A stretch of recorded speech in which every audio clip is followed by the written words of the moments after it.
Hello. Welcome again. I got an important rerun today. Slight rerun. After I watched the video, I thought to myself, I gotta make a conscious effort to raise my standard of speaking, of navigating silences and not using ums. So that's hopefully the only I use this entire video. I'm gonna try to make a conscious effort, but I also realize I'm trying to free flow a bit, and if I put too much pressure on on something like that, then it may get in the way for me of free flow, and I maybe get a little bit too logical. And so I do need to make a conscious effort, though, because it is distracting if I fill spaces between sentences with something like that, or and I did that in the last video. So I created this declaration of raised standards. I decided a bunch of different things that I'm working on. I'll list a few of them right now. That first one we already talked about. I want to go to more comedy open mics. I already write comedy all the time, but I want to go to more open mics, and I also want to do a better job of comedy writing. Turn this into a script rather than just some topics. There's a first one we hit first. I will increase my clientele for self-development. I'm working on that process. I do freestyles every day. I did a freestyle today, but I want to go in and I want to find freestyles more often that I want to save and maybe even put a beat on. So that's one of the things I want to add or increase the standard of. Increase content production. That's why I'm out here today. There's another one. I need to just pause. I will push myself vocally and handle singing different word combinations consistently. I've been doing singing lessons, and I want to raise that standard of being able to navigate different vowels, consonant combinations more fluidly, more consistently. Then, in general, just get better at guitar and maintaining some gaming skills, because I do that for content creation too. The gaming side. The guitar is more of a just fun thing to do right now. It's not really part of what I'm working on. But I want to go through everything we talked about yesterday. So we're raising standards, but I want to go through everything I talked about yesterday. So the ego, a lot of it is based off comparison to past, comparison to other people in the past. It's constantly comparing on the past, because we all, as we move forward, that's the only thing we really know is what happened in the past. And oftentimes that's just an illusion too. We kind of create our own structure of what actually is going on, and oftentimes that's even wrong. That becomes delusional at times, especially over time. So you don't want to always constantly constructing yourself from past events. You want to be paving the future. I talked about how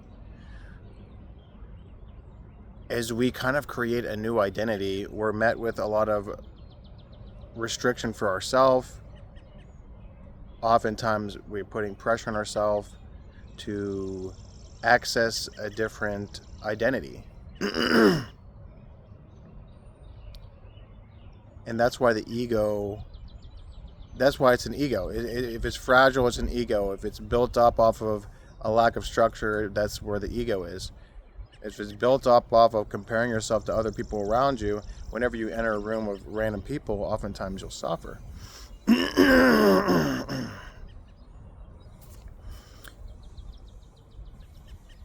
And even close people around you, will see you acting differently. I spoke about this yesterday. There was times in my life where I started to become more confident. I started acting a little different. I started speaking different. I started walking different, talking different in a way, freely, and a lot of people weren't ready for that. A lot of people were like, wait a second, you're shifting into a higher self, and we don't know if that's really who you are. And so you'll get those tests. You'll get those tests from women. You'll get those shit tests to really see if this is who you are. Is this really your identity? Or are you just putting on some sort of gimmick? Is this a confidence gimmick? And then whenever you start wearing different things, I talked about this watch. I started wearing this watch. People started wondering, wait, what do you think you are now? You're wearing this fancy watch? I didn't really even think much of it. I know it looks nice. I know it looks like a lot of $1,000 watches. I didn't put that much thought into it. I wanted to look nice. I wore some nice clothes. And it often didn't really reflect people's perception of me. I came from a lower income family, and my house wasn't that nice, and people didn't really like that. It didn't associate with their view of me in the past, and the way that they compared themselves to me in the past. That was one thing that they were kind of holding on to. The ego of other people will hold on to how they were better in a certain category, their family income, such things like that. And they don't really want you to break out of that sort of dynamic that you have. Yet you could do that as long as you're consciously feeling this is part of who you are. I didn't make a big deal out of it. Yeah, it's a nice watch. That doesn't mean anything, really.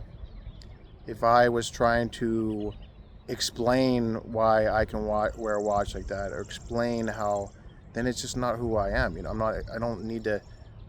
You don't need to constantly try to earn your own self-worth by speaking to others in that way. Because then it really isn't embodied in you. It's just whatever. It's a joke. Wearing superficial things, it's a joke, really.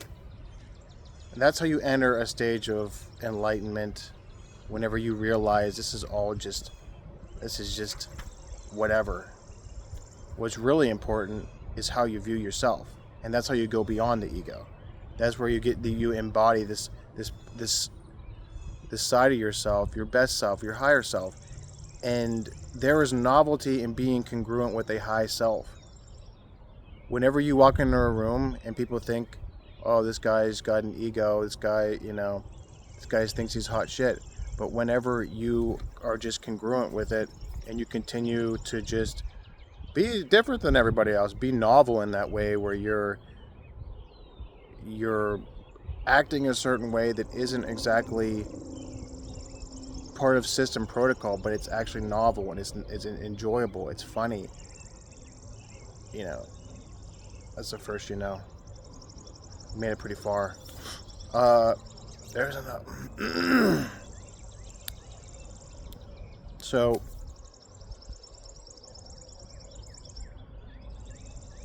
that congruence is so necessary to really have success in social settings and networking. Whenever you're met with that resistance of other people, you have to be anchored in knowing that this is who you are. That's where the real confidence comes from. Having a strong understanding of who you are, what your intention is at all times. Whenever you go out in a social setting, understand your own intention. What are you working on? Navigate it consciously, yet free-flowing.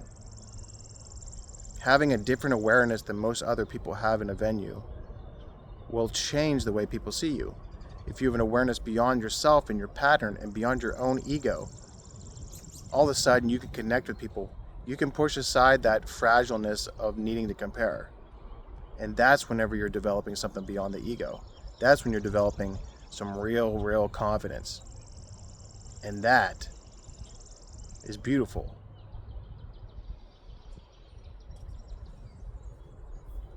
You will be less threatened. Your ego will be less threatened by... The ego will diminish, and you'll just be generally less threatened by anything in the environment, because You're just one of one. You're on your route. You're on your path. And you don't need to compare yourself to other people, because nobody's going to be on the same path as me. I realize there's almost nobody in a venue that's going to have the same outlook of me in the present. And I'm okay with that. And I want to have this awareness to really what they're up to. What exactly are they about? I don't want to push judgment. I don't want to say I'm better. I just want to use that opportunity to have an awareness of other people. And that's liberating. All of a sudden, you're not in your head as much. All of a sudden, everything is just easy. That's going beyond the ego.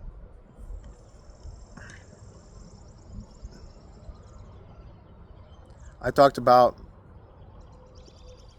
how I established some success in a sort of area of identity, and that was in athletics when I was younger.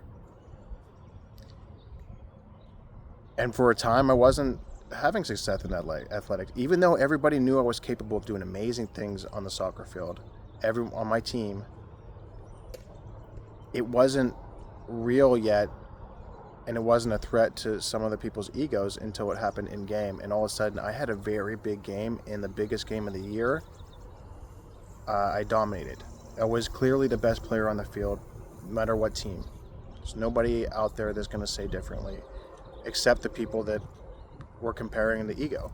It was luck. It was not who I was. It wasn't. It was beyond who I was, is what they would establish. So, there's another. So I dealt with that resistance. Very good, though. I dealt with it very good. I was whatever if you can't handle it. It's all right. And then I was dealt with that same resistance again, especially in the playoff game we played. People really weren't on board with what I was doing. One specific captain wasn't on board. The other one was on board with what I was doing. A lot of other people wanted to get the ball more, but they weren't really actually getting open.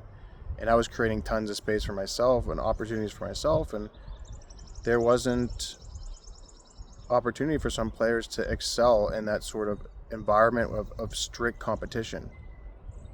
That day, whenever I played, I felt so confident in relief and purely connected to my identity. There was no fear in me because I was doing what I loved. It was remarkable to me because I never felt that way before. That was getting the sense of approval from the system. Everybody else around approved of how good I was, except for few egotistical people. And so I was like, cool with that. This is, I'm hitting my stride. That is really what we want you to do. I want you to do with your identity. I want you to hit that stride where it doesn't matter when you get shit tested from people, because you know what you're capable of doing. You do it consistently.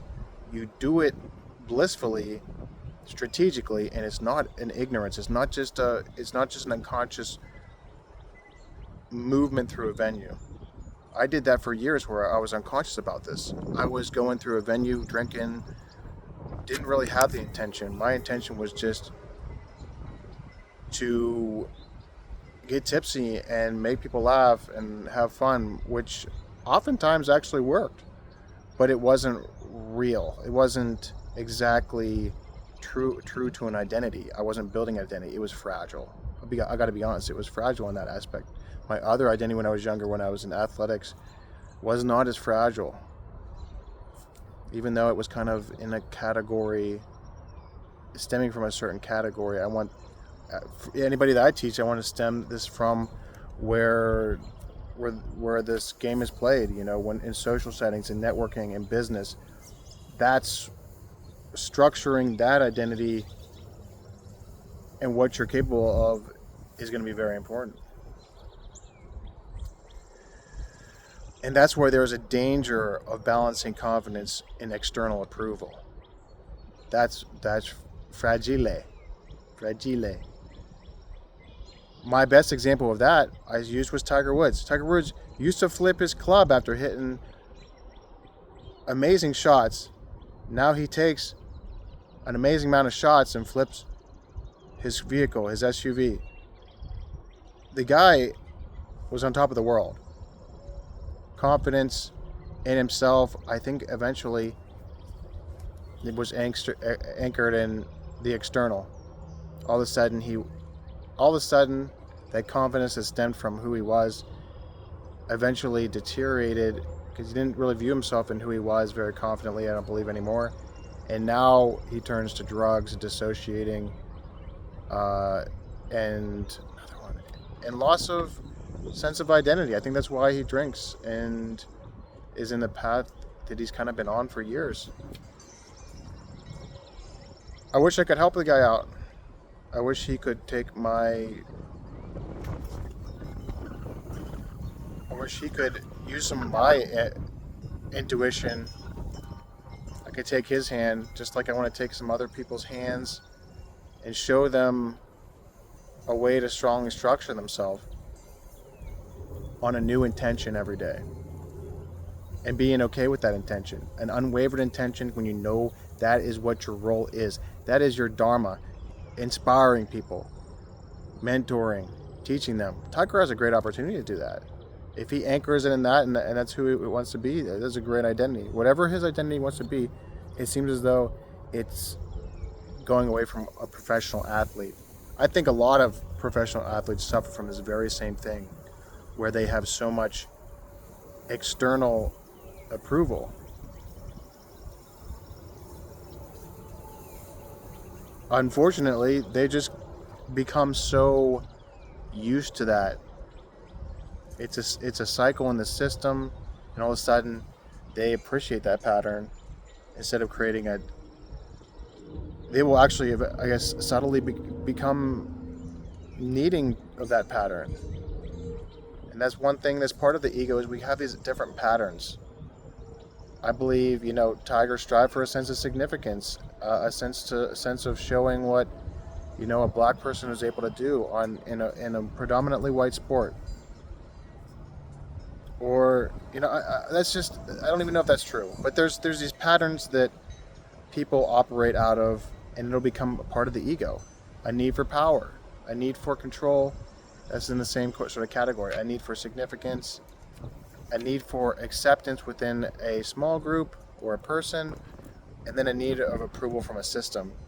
These patterns are developed from a young age, and they will very be intertwined with an ego. I was open with you guys and telling you guys that I had a sense of need for acceptance. I always was in the mirror, kind of doing my hair, and getting a little bit obsessed over that. I would have a conversation with people. I'd be touching my hair, I'd be like, oh yeah, what's up? Yeah. That's just kind of showing the need, that there's a cycle that a person's in. And if somebody's really at a high sense of awareness socially, they'll be able to pick up on a pattern. It may not be something that they've learned from a book like I did, but they'll be able to pick on it if they're very socially aware. And some people will pick that out. They will pick on you for that. They will try to trigger that ego. Now, if you understand your own pattern and have the ability of metacognition, then you sort of become detached from this need of pattern.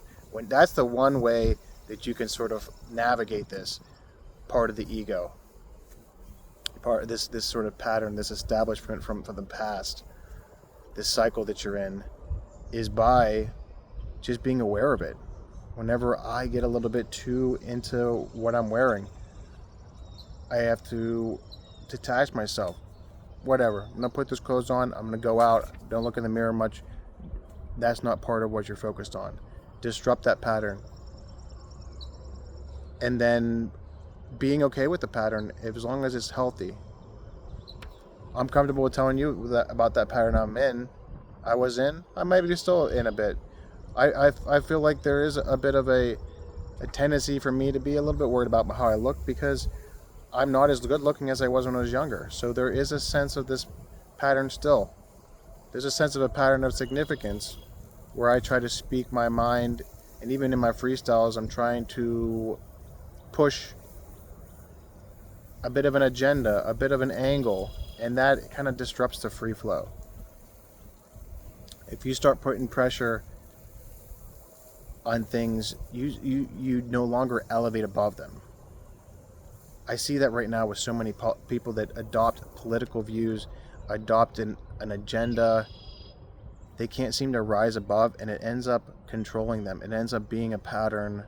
It ends up always coming out, no matter what. It's always some sort of angle to bring up a topic out of nowhere. It just kind of facilitates the pattern of victimization or whatever it may be. That it's just recurring. And if you're around somebody long enough and you're aware enough, you're going to see this pattern. And when you're aware, when you're around big business clients, they'll be able to see it too. People will be able to use that against you in sales. Even in relationships, they will use that against you. People will find out your weakness, and they will try to pinpoint it. And so you have to be able to have the metacognition to be able to handle this understanding. Yeah, you know, you're right. Or I understand that's something that I feed into. I don't fight it. I don't resist it. I accept it, and honestly, it diminishes. So that's a lot about what Quantum Social is about, is developing a heightened awareness of self-identity beyond system constraints. When you're in a venue where there's tension, when you're on a stage doing comedy, whatever it may be, you're gonna be around environments that are gonna trigger some tension. Even conversations with your family, they'll trigger tension. Are you able to separate because you know who you are? That is really a powerful ability to pause, not say ums, not say filler words, and be able to handle that second without having to get something out. When you sort of embody this, it'll change your physiology. It'll change the way you speak. You will vocalize from an area deep in your diaphragm, and people will sense it. They will sense congruence. They will sense the energy, and people will gravitate when you can handle a nice long pause, when you can speak in a certain way that's quieter, that also you can bring it up loud. Also, you can put in some charisma. Also, you can put in some savviness, maybe some cockiness. All of a sudden, it's like your voice is an instrument, and people will become gravitated towards this.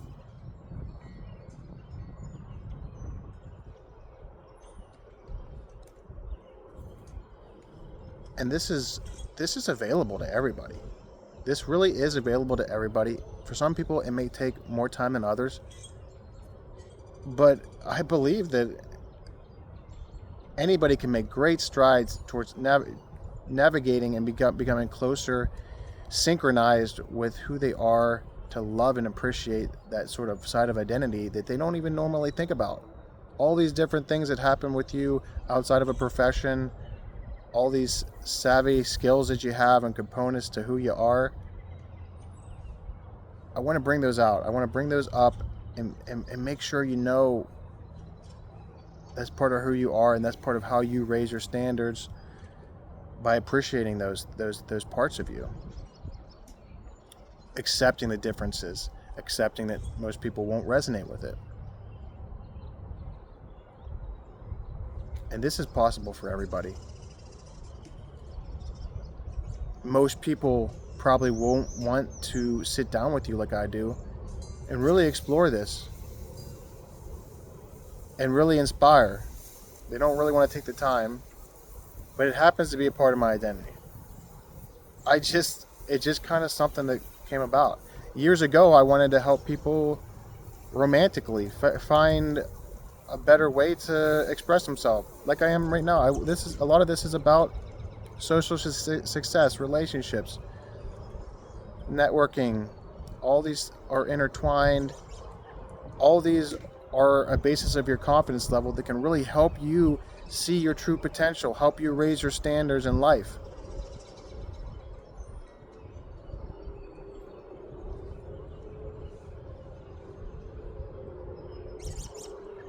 and help you not be so resistant to it, help you not pedestal this, help it seem available, help you arrive in this sort of area of embodiment where this isn't some sort of gimmick. And I do this at half the price of a regular therapist that probably doesn't want to go the extra mile. I don't think they want. I didn't experience that. I don't think most therapists really want to go beyond the extra mile. They want that recurring revenue. And I don't blame them. That's how a lot of this is. You know, you do a service. Most of the time, they probably get money from insurances. But I want something different. I want a different dynamic. I want to help you. I want to go the extra mile to figure out what exactly is the problem, what exact pattern it is. This is complex, but I trust my intuition. I believe that I can do that for you guys.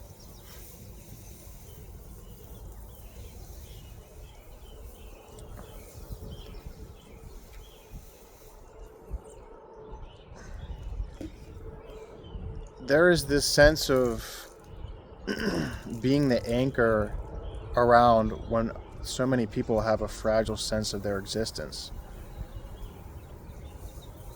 I've seen it before. I've seen the doubt in people. I've been in relationships with women that have doubted what they were doing, and they turn to you as a man to be able to handle that doubt that they have. That ability that you have as a man to just always be the guy that says, that's all right, we're going to work through this. For as long as it doesn't mean you have to stay in a relationship with someone that is stuck in a downward spiral that they don't even want to get out of. They're stuck in a pattern. They don't want to have the metacognition to understand. They just want to look past it. They want to feel like they're above. They don't need to work on it. And that's sad, but oftentimes you'll have to go your separate ways. But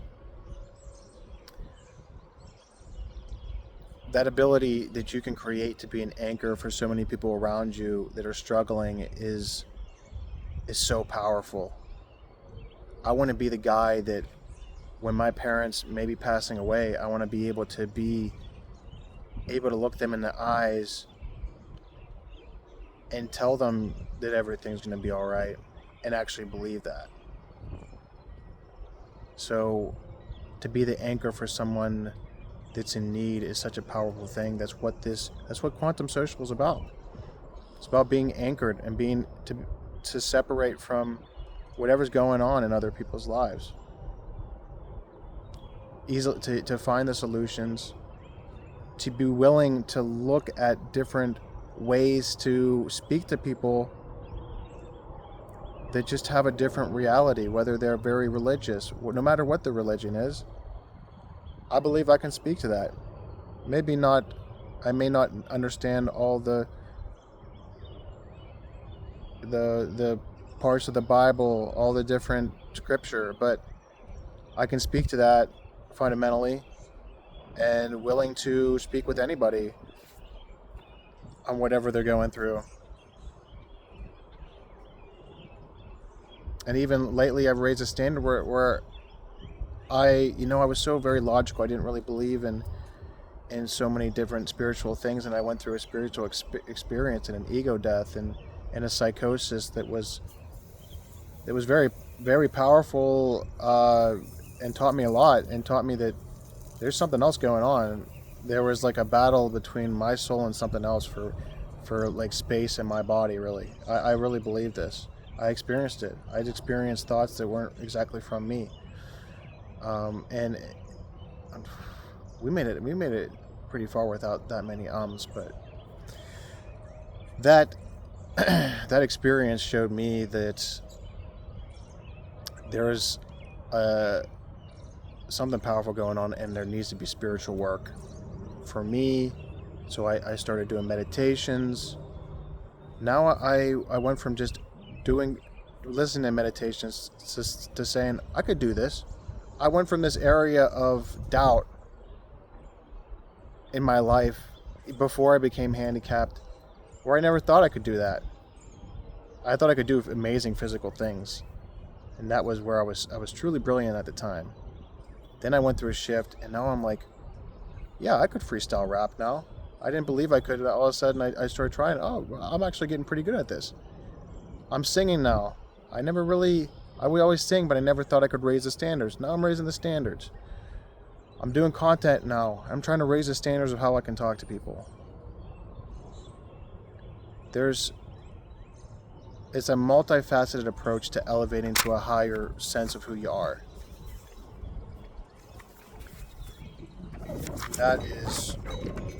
It's so much fun. It's ignorance was bliss for a time, but now there is a bliss in writing my own script and navigating my consciousness comfortably, congruently. It's a constant, it's never going to be completely, your frame of mind is never going to be completely impenetrable. But the more you accept that, the more it'll be more easy. It'll just happen easier.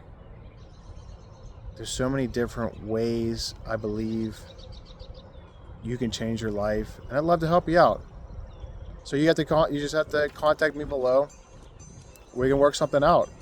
I may be even flexible in my price. You never know. But at this moment, I would say half the cost of a real therapist is something in the $120 range per session, and I would rather be in the 60 area. And I don't just want to take your money. I want you to do work on your own. I might put a lot more pressure on you than a therapist. I might force you to go out and record your conversations so that I know that you're trying. Not for a way to, use for media, but for a way that we can make some real progress. Whether I'm in a different state or not. I can talk to you on Skype, on Zoom, whatever it may be. Phone calls, emails. We'll work this out. One-on-one work that people charge a lot of money for, and eventually I am gonna do the same. Eventually, I will charge more money because I know I'm capable of doing amazing things. And eventually, maybe it's not going to be one-on-one. Maybe it's going to be in a group. Maybe it's going to be a boot camp form where, I help you make breakthroughs. This is a lot about making breakthroughs, making realizations of what you're capable of that you didn't think was possible. I really thank you so much for watching. If you made it this far, please follow the channel, subscribe, hit the bell notifications, join me again. I believe that there's so much for you if you resonate with this. I believe you could expound on this. Maybe if I'm not here someday, someone will expound on this and be able to inspire so many people and really embody that sense of aid, the sense of Dharma, the sense of JC. You go beyond all the tension, even torment, to stay aligned with who you are. So if you want to raise your standards, you know where to find me. There'll be information in the description. Thank you so much for watching, guys. I will see you soon. I'm Marshall. I'm out.